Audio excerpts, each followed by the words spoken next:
All right, y'all. So I am going to explain how we're teaching the kids to multiply 2-digit by 2-digit numbers using area models and partial products. So, but first I want to preface with this is what we did a lot of last week and the week before. The kids were learning how to multiply by tens, hundreds, and thousands. So, for example, 9 times 3,000, the kids know that 9 times 3 is 27. And then draw a box around our zeros, and we know we have to bring down 3 zeros. So 9 times 3,000 is 27,000. The same thing goes for 9 times 300 and 9 times 30. So the kids know that 9 times 3 is 27. Then we box our zeros, bring down our 2 zeros. 9 times 3 is 27. Only have 1 0.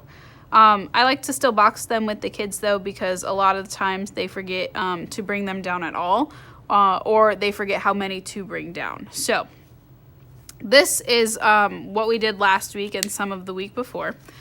Now, what we did at the end of last week and the beginning of this week was multiplying 1-digit numbers by 2-digit numbers. So let's say, I don't know, 4 times 26. So what we did was we drew an area model. So kind of like this. And we put the 4 on this side. And because there are 2 tens in the number 26, we put 20 right here. We broke it up. And then 6 ones over here. We split this bad boy up. And then focused on, kind of just brought this over, brought this down. So we get 4 times 20. And then over here we get 4 times 6. Okay. Most of the kids were able to do this by the end of last week, no problem. But I just want to explain this part because knowing how to do this is essentially doing this with one less step. So once they were able to do that, we know 4 times 2 is 8. See the connection?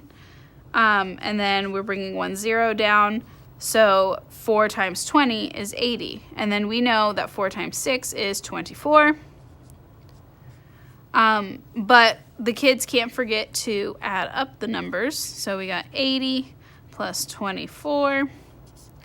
Bring down, that's 4. And then 8 plus 2 is 10. So 4 times 26 is 104. Or 104. They don't like when we use the word and.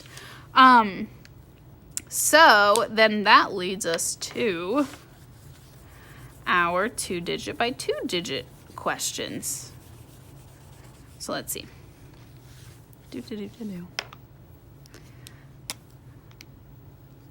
I'll do the first one on here because I know I sent this home with a few kids the other day. So the first one over here, or we'll do this one. We'll do 24 times 16. So 24 times 16. So this would be your multiplication expression. And then similar to how we did the 1 by 2-digit multiplication, we're going to do for the 2 by 2-digit multiplication. It doesn't matter which number goes to the side, and it doesn't matter which number goes on top. So just, I'm going to put 24 right here. So to break it up, we're going to put 20 right there and 4 right here. And then 16, so 6 or 10 and 6. So remember, there's 2 10s and 20, so I'm putting 20 there. And then there's 4 ones, same thing for 16. There's 1 10 and then 6 ones. I always like to tell the kids to kind of draw their lines, separate them.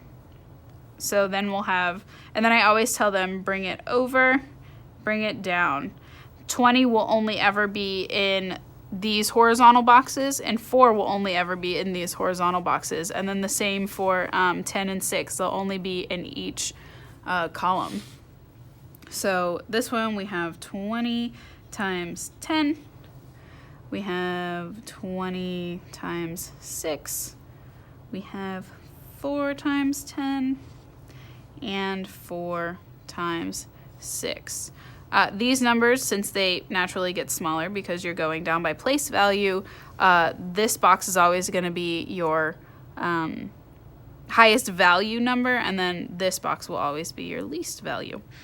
So we know that 2 times 1 is of course 2, but we have 2 zeros, so we have to make sure that we bring both zeros down.